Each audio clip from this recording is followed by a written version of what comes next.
Leaving room for the truck. Hi, I'm Craig Duck, President and Missionary of the Fellowship of Christian Firefighters, here with our daily briefing, and we're talking about a subject that has been circulating around the fire service for many, many years, and that's what do you do with your apparatus? How do you place it? Truck folks would be quick to say that, hey, leave room for the truck. The engine should pull past the address, leave plenty of room for the front. They'll typically say that ladders will not bend, hoses will bend, and ladders will not. That's usually what they say. They want to be right there in the front. But we had a wagon driver years ago in the Washington D.C. Fire Department. I was involved in a busy engine company there, and he always parked right in front. Wanted to get right where that hose line would come off and go straight into the front door. He would always argue that, hey, truck companies, you never know which way they're going to come in, which direction they're going to come in. The streets were narrower in Washington, D.C., and so if we had pulled past and they come in from that way, then with row houses, there was going to be two or three houses before they would get to the truck, and so they would not be in the front of the place.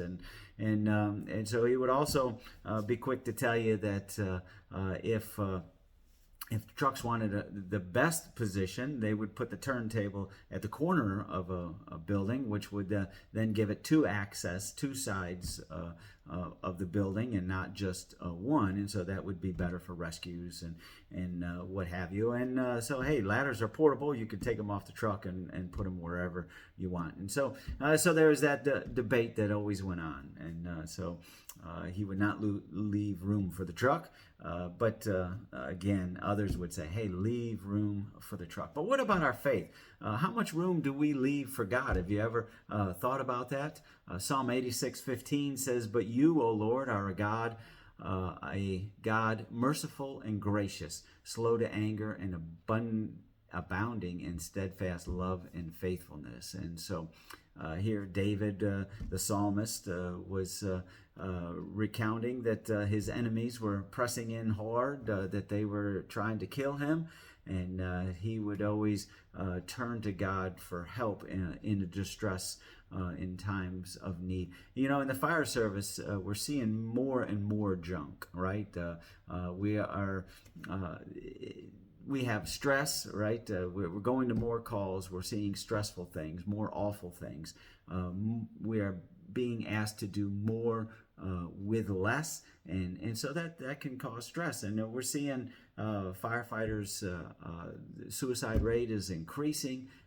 People are getting out of the service. It's getting harder and harder to find new recruits. That's kind of hard to believe, but some of this can be related to all the stress that we are under, and so that's an enemy to us. And so we should be like David. We should cry out to God. We should leave room for Him in our life. We should not forsake Him. Sadly, so many do.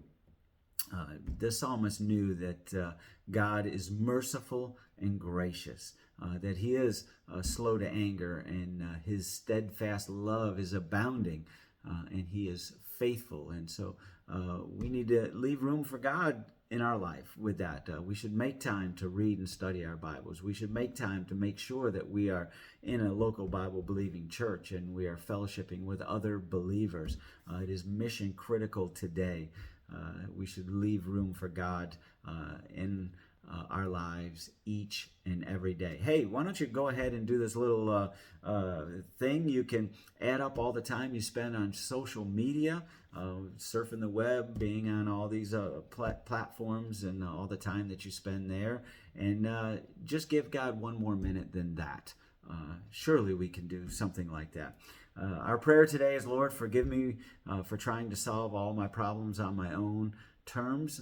May everything I say and do be pleasing to you. And encouragement, that should not be an option. That should be something that every Christian firefighter and first responder should be involved in. And so thanks for listening to this daily briefing. If you like it, please be mindful to hit the like button and also leave a comment below. You know, how do you leave room for God and how can we share this and have other Christian firefighters and first responders be part of the daily briefing. So again, thank you. May God continue to bless you as you daily walk with him. Goodbye now.